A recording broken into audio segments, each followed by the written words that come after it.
오늘 말씀의 제목은 우리의 겉과 속이 됩니다. 우리의 겉과 속이 됩니다. 사람이 이렇게 눈을 갖고 있고 눈으로 모든 것을 바라보면 우리가 바라보는 모든 것에는 겉이 있습니다.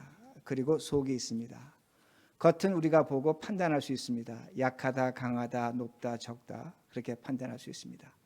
속은 우리가 알 수 없습니다. 속은 내용을 우리가 모릅니다. 왜냐하면 볼 수 없기 때문입니다. 근데 오늘 성경은 우리에게 한 가지를 가르쳐 주는데 우리에게 겉사람이 있다는 겁니다. 그리고 속사람이 있다는 겁니다. 겉사람은 누군가 우리 서로 보면 이렇게 알 수 있습니다. 이름도 알 수 있고 우리의 모습도 알 수 있습니다. 근데 속사람은 우리가 잘 알지 못합니다. 우리가 우리 자신도 잘 알지 못할 뿐더러 또한 우리 안에 어떤 일이 일어나는지 우리 스스로도 알지를 못합니다. 그런데 고린도후서 4장 16절을 보면 어떤 말씀이 있냐면 우리는 낙심하지 않으니 우리의 겉사람은 늙어가고 병들어가고 부패하나 죽어가나 그러나 우리 안의 속사람은 예수 그리스도로 말미암아 날로 강건해진다는 겁니다. 새로워지고 있다고 그렇게 말씀합니다. 그러기에 우리가 한 가지 발견해야 될 것은 우리의 겉사람도 있겠지만 우리의 속사람이 어떤 것인가를 우리가 확인하셔야 합니다. 여러분, 하나님께서 아담을 창조하셨습니다. 하나님의 형상으로 창조할 때 그 아담의 형상, 하나님의 형상을 갖고 있었기 때문에 겉과 속이 일치했습니다. 겉사람, 속사람 똑같았다는 겁니다. 그러나 죄로 말미암아 성경이 우리에게 분명히 보여주는 것은 뭐냐면 그 아담에게 있던 하나님의 영이 죽었다고 말씀합니다. 그 하나님의 영이 죽었고 그리고 그 육신도 죽음을 맞이합니다. 그러나 예수 그리스도가 십자가에 죽고 부활하심으로 로마서 8장에서 우리에게 가르쳐주는 것이 뭐냐면 우리의 영이 살았다는 겁니다. 우리 안에 있던 죽었던 영이 부활했다고 말씀합니다. 그러기에 제가 여러분에게 수없이 말씀드리지만 여러분 안에 하나님의 영이 살아있는 증거는 뭐냐? 예배 드리는 겁니다. 내가 오늘 예배를 드린다는 것은 내 안에 하나님의 영이 살아있게 하나님과 교제하는 겁니다. 어떤 분이 이렇게 생각할지 모릅니다. 나는 교회도 잘 빠지고 나는 영이 없는 것 같습니다. 아닙니다.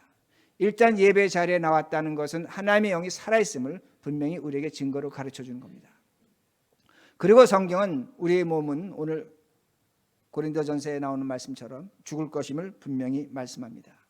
그러기에 오늘 우리는 우리의 겉사람은 죽을 것입니다. 그러나 우리 모두 한 가지 분명히 확신하고 믿어야 될 것은 뭐냐면 우리 안에 영은 살아있다는 겁니다.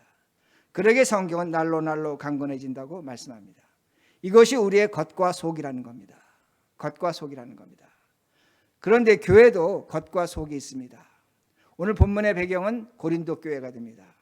고린도 교회는 바울이 세운 교회였고 교회가 잘 크게 아름답게 성장했습니다. 많은 교인들이 나왔습니다. 교인들 가운데 영적 은사가 있었습니다. 그 영적 은사 각종 방언과 예언의 은사가 있었음을 분명히 알 수가 있습니다. 그리고 그 교회는 재력도 있었습니다. 예루살렘 교회가 기근을 당해 어려울 때에 우리가 돕겠다고 제일 먼저 자청한 것이 바로 고린도 교회가 됩니다. 외형적으로 컸습니다. 아름다웠습니다. 높았습니다. 훌륭했습니다. 이것이 바로 겉모습의 바로 고린도 교회가 됩니다. 그런데 우리가 고린도 서신을 읽어보면 그 교회의 속살이 나옵니다. 그 교회는 분열이 있었습니다. 바울파가 있었고 아볼로파가 있었고 베드로파가 있었고 예수파가 있었습니다. 분열하며 싸웠습니다. 하나님이 그들에게 영적 은사를 주셨지만 그 영적 은사를 잘못 사용함으로 말미암아 그들에게 많은 영적인 어려움이 찾아온 것을 성경이 보여줍니다. 그걸 남용하기도 했습니다. 오해하기도 했다는 말씀이 됩니다. 그리고 각종 추잡한 사건이 교회 안에 있었습니다. 그들의 속은 죽어가고 있었다는 겁니다. 그러기에 우리가 바울 서신을 보면서 가장 바울에게 큰 고통을 준 교회가 어느 교회냐고 묻는다면 그건 고린도 교회가 될 겁니다. 하나님에게도 고린도 교회는 큰 고통의 교회가 됩니다. 외형적으로는 크고 아름다웠지만 그 속은 고통과 아픔으로 썩어가는 모습이 있었다는 말씀이 됩니다. 그러기에 바울은 오늘 본문에서 1절에 뭐라고 얘기하냐면 하나님의 은혜를 헛되이 받지 말라는 겁니다. 하나님의 은혜를 헛되이 받지 말라는 겁니다. 이건 어떤 면에서 너무나 무서운 말씀이 됩니다. 하나님의 은혜를 제대로 받지 못하면 하나님 만나지 못하는 겁니다. 지금 바울은 뭐라고 얘기하냐면 고린도 교인들에게 너희들이 너희의 겉모습에 속을 때에 너희들은 하나님을 만나지 못할 수 있다는 겁니다. 너의 겉모습에 속지 말라는 겁니다.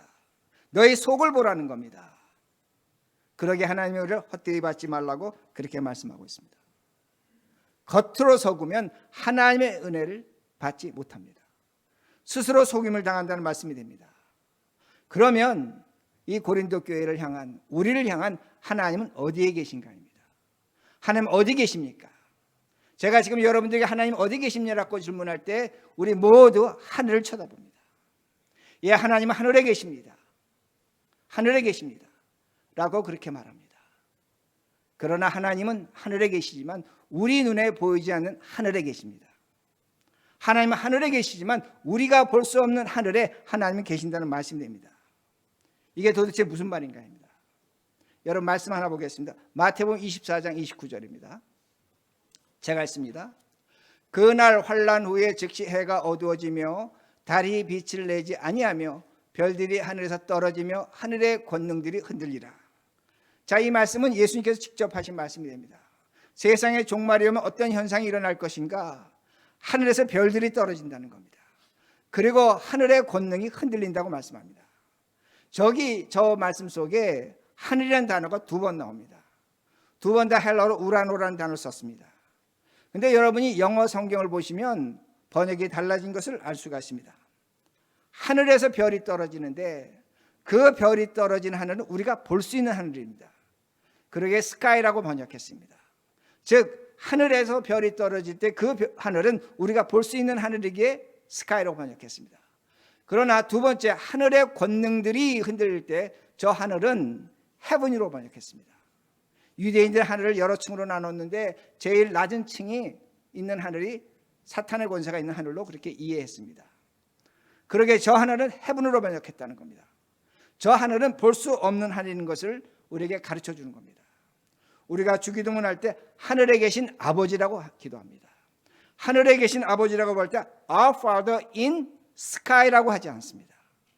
Our Father in heaven이라고 말합니다. 이 말씀은 어떤 의미가 되냐면 하나님은 하늘에 계시는데 우리가 볼 수 없는 하늘에 계신다는 겁니다. 하나님은 하늘의 하나님입니다. 그러나 그 하나는 우리가 볼 수 없다는 겁니다. 우리가 이 대답을 어디서 찾을 수 있냐면 사복음서의 맨 마지막을 보면 압니다. 사복음서 맨 마지막을 보면 마태복음은 어떻게 기록했냐면 예수님이 제자들과 높은 산에 올라가서 작별을 하십니다. 네, 여러분 성경 잘 보시기 바랍니다. 하늘로 올라가셨다는 기록이 없습니다. 우리는 그 작별할 때 예수님께서 승천하셨다고 생각하는데 그렇지 않다는 겁니다. 마가복음은 어떻게 기록했냐면 하늘로 올리우사 하나님 우편에 계신다고 마가는 하늘로 올라가신 것을 기록하고 있습니다. 그리고 누가는 어떻게 기록하냐면 제자들을 떠나시니라고 기록합니다. 그런데 제자들 떠날 때 가로 열고 하늘로 올리우시니 하고 가로 닫았습니다.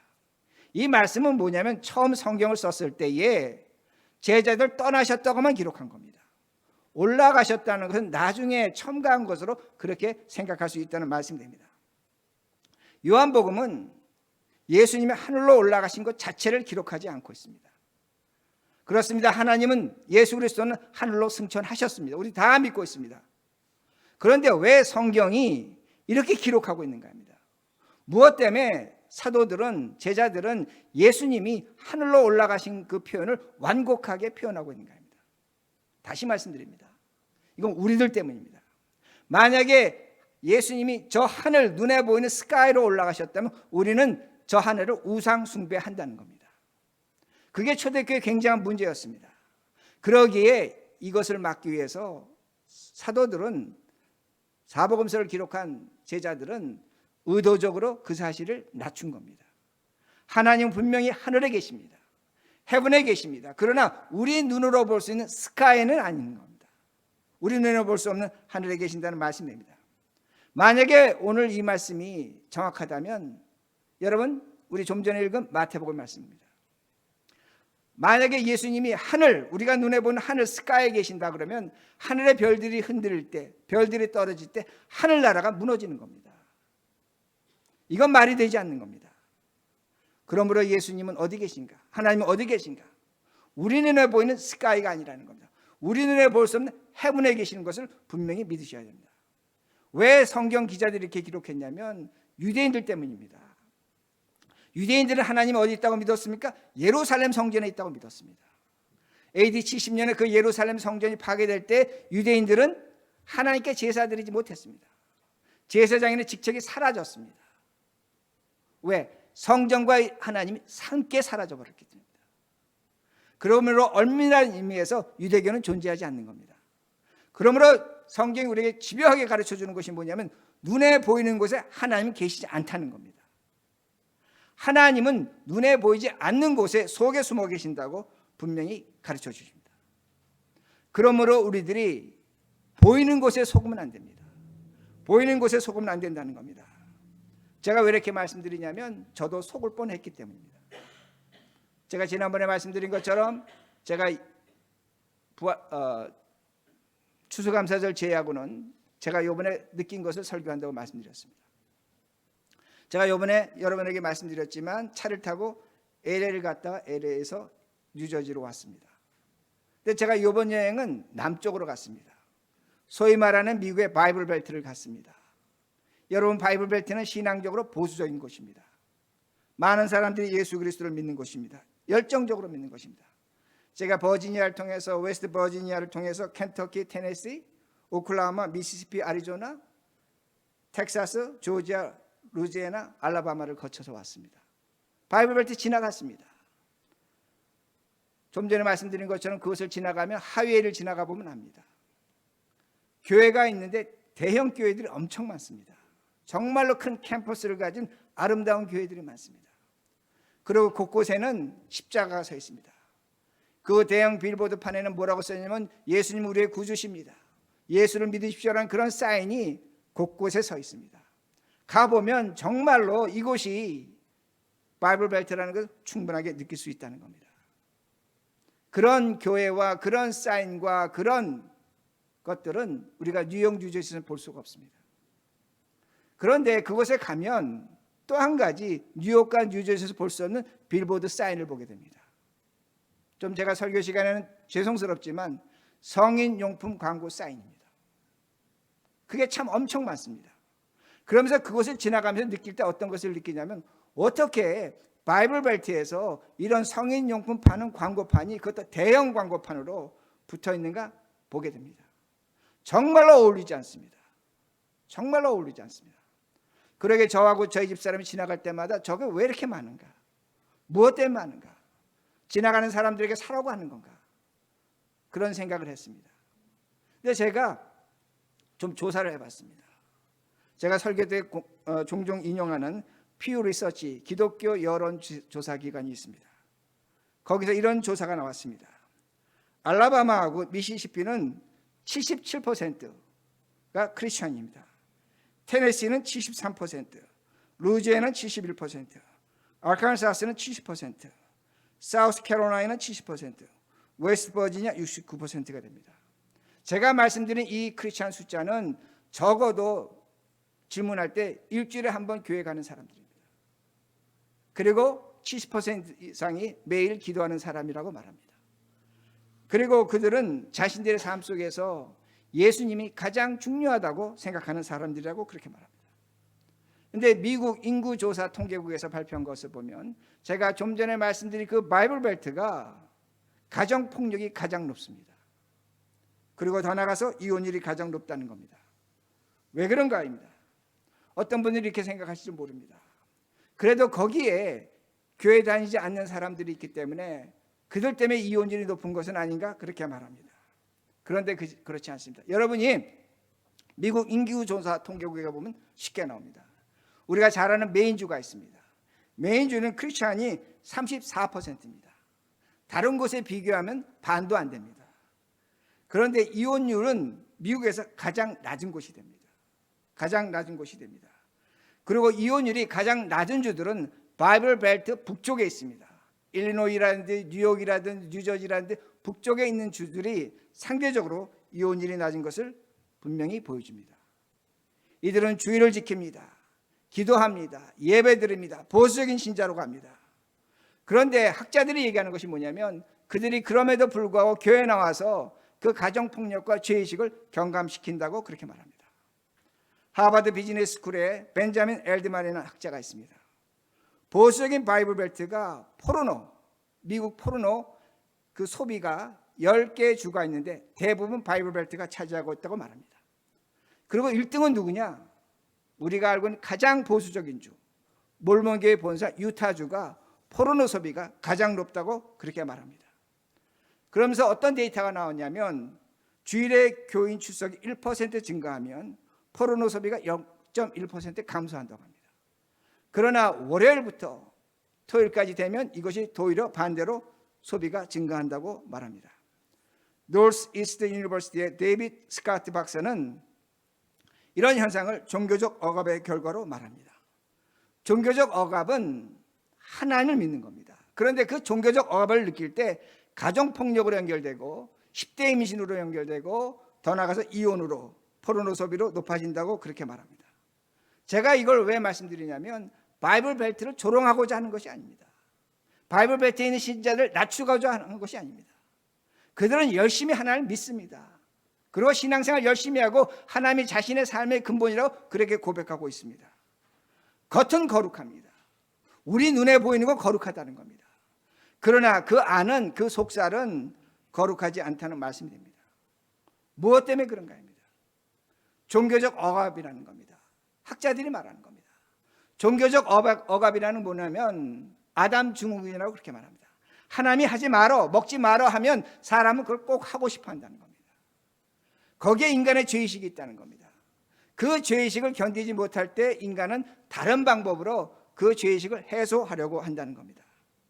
이렇게 되기에 이런 일이 일어난다고 말합니다. 그러나 하나님은 자유의 하나님입니다. 진리의 하나님입니다. 예수님은 우리와 같은 사람으로 오셔서 우리와 같은 억압을 당하시고 물질적, 정신적 억압을 당하셨습니다. 우리와 같은 하나님입니다. 그 예수 그리스도가 우리를 십자가에서 해방시키셨다는 겁니다. 제가 한마디로 정리한다면 우리는 그리스도 안에서, 예수 안에서 모든 것을 할 수 있고 모든 것을 하지 않을 수 있다는 겁니다. 어거스틴의 말입니다. 그리스도가 우리 안에 있다면 우리는 모든 걸 할 수 있습니다. 그것도 자유입니다. 그러나 그리스도 안에 있다면 모든 걸 하지 않을 자유도 있다는 겁니다. 제가 왜 여러분들에게 이것을 말씀드리냐면 우리가 정말로 예수 그리스도를 만났다면 우리는 이런 억압에서 해방된다는 겁니다. 다시 말씀드립니다. 제가 바이블 벨트에 있는 교회와 신자들을 조롱하는 것이 아닙니다. 문제는 뭐냐? 보이는 것에 속는다는 겁니다. 보이는 것에 속을 때 인간은 억압을 당할 수밖에 없다는 겁니다. 그러므로 우리가 속지 말아야 됩니다. 여러분이 보이는 것에 속지 말아야 됩니다. 여러분이 여러분 자신에게 속으면 안 됩니다. 여러분이 갖고 있는 신앙과 여러분의 태도에 여러분 자신이 속으면 안 된다는 겁니다. 그러기에 성경 우리에게 이렇게 가르쳐 줍니다. 8절과 10절 말씀인데 우리 한번 읽겠습니다. 제가 읽겠습니다. 여러분 이 말씀을 읽으시면서 겉사람과 속사람을 찾아보셔야 됩니다. 이게 같이 겹쳐 있습니다. 8절과 10절입니다. 영광과 욕됨으로 그러했으며 악한 이름과 아름다운 이름으로 그러했느니라. 우리는 속인 자 같으나 참되고 무명한 자 같으나 유명한 자요 죽은 자 같으나 보라 우리가 살아있고 징계를 받는 자 같으나 죽임을 당하지 않고 근심하는 자 같으나 항상 기뻐하고 가난한 자 같으나 많은 사람을 부유하게 하고 아무것도 없는 자 같으나 모든 것을 가진 자로다. 자, 성경이 가르쳐줍니다. 겉사람은 어떤 사람이냐? 바울이 얘기합니다. 세상 사람들이 우리를 하나님 믿게 사기꾼으로 취급한다는 겁니다. 우리 이름은 알려지지 않았다고 말합니다. 교회는 죽어가는 것 같다고 말합니다. 우리는 하나님께 벌받는 것 같다고 말합니다. 그러기에 우리는 걱정하며 근심도 많고 가난하다고 말합니다. 이게 겉사람이라는 겁니다. 근데 바울은 우리에게 경고하는 것이 뭐냐면 여기에 속지 말라는 겁니다. 우리의 속사람은 뭐냐? 8절과 10절에서 이렇게 말씀합니다. 항상 기뻐하고 마음은 부자이고 모든 것을 가진 자고 그리고 행복한 자라는 겁니다. 이걸 보라는 겁니다. 오늘도 사람들은 겉을 봅니다. 바이블 벨트 대단하다. 숫자 대단하다. 크기 대단하다. 저 사람은 대단하다. 하나님 말씀하십니다. 속지 말라는 겁니다. 하나님은 거기 있지 않다는 겁니다. 너는 어디를 봐야 되냐? 네 안에 있는 하나님 보라는 겁니다. 그럴 때 너는 기뻐하고 마음은 부자고 모든 것을 가진 자라고 분명히 말씀합니다. 오늘 우리들이 신앙생활할 때, 여러분들이 머릿돌기에서 신앙생활 하실 때 여러분 뭘 보고 계십니까? 여러분 자신 보고 계십니까? 여러분 속습니다. 여러분이 다른 사람의 영성, 목사의 영성을 보고 있습니까? 여러분 속습니다. 여러분이 큰 것과 숫자를 보고 속는다면 여러분 억압당하는 자입니다. 우리가 진정으로 봐야 될 것은 우리 안에 계신 예수 그리스도 하나님이란 말씀입니다. 우리 안에 가진 것, 그리스도로 말미암아 우리를 판단해야 된다는 겁니다. 그러기에 바울은 우리가 기쁨이 있고 부자이고 모든 것을 가진 자라고 그렇게 말합니다. 그러기에 4절과 5절 보시기 바랍니다. 다시 나옵니다. 바울이 계속 강조합니다. 4절과 5절. 우리 눈에 보이는 것들입니다. 오직 모든 일에 하나님의 일꾼으로 자천해 많이 견디는 것과 환난과 궁핍과 고난과 매맞음과 갇힘과 난동과 수고로움과 자지 못함과 먹지 못한 가운데서도 겉사람은 예수를 믿게 고단한 현실을 사는 게 당연하다는 겁니다. 그런데 이 사람의 안이 있다는 겁니다. 6절과 7절입니다. 어떤 안이 있는가? 어떤 속이 있는가? 깨끗함과 지식과 오래 참음과 자비함과 성령의 감화 거짓 없는 사랑과 7절 진리의 말씀과 하나님의 능력으로 의의 무기를 좌우해 가지고 뭘 말씀하는 겁니까? 너희들이 신앙생활하면서 뭘 보느냐입니다. 너희 안에 있는 하나님 보라는 겁니다. 저 하늘에 계신 하나님, 헤븐에 계신 하나님, 볼 수 없는 하늘에 계신 하나님이 지금 너희 안에 있다는 겁니다. 바울은 이걸 얘기하고 싶어하는 겁니다. 너희가 너희 안에 있는 하나님을 볼 때에 깨끗한 지식과 오래 참음과 자비함과 성령의 감화 거짓 없는 사랑과 진리의 말씀과 하나님의 능력으로 의의 무기를 좌우에 가지고, 그러게 제가 말씀드린 겁니다. 맞습니다. 하나님은 전지전능하시고 무소부재하십니다. 하늘을 보면서 하나님 찾으셔야 합니다. 그러나 우리가 정말로 하나님 찾기를 원한다면 여러분 안에 있는 하나님 찾으시기 바랍니다. 이제는 우리가 우리 속에 있는 하나님, 우리를 찾아오신 하나님, 내 안에 하나님이 계신다는 겁니다. 저 스카이를 보고 하나님을 찾는 것이 아니라 우리 안에 깨끗하게 하시고 거룩하게 하시는 하나님이 우리 안에 있음을 성경이 분명히 가르쳐 줍니다. 우리 안에 있다는 겁니다. 내 안에 하나님이 계신다는 겁니다. 요한복음 14장 26절을 보면 예수님이 이렇게 말씀하십니다. 성부 하나님께서 나의 이름으로, 예수의 이름으로 성령 하나님을 보내실 것이고 그 성령 하나님이 내가 너에게 가르친 모든 것을 기억나게 하시리라. 그렇게 말씀하십니다. 여러분, 이 말씀을 오늘날 풀면 어떻게 되는 줄 아십니까? 이렇게 되는 겁니다.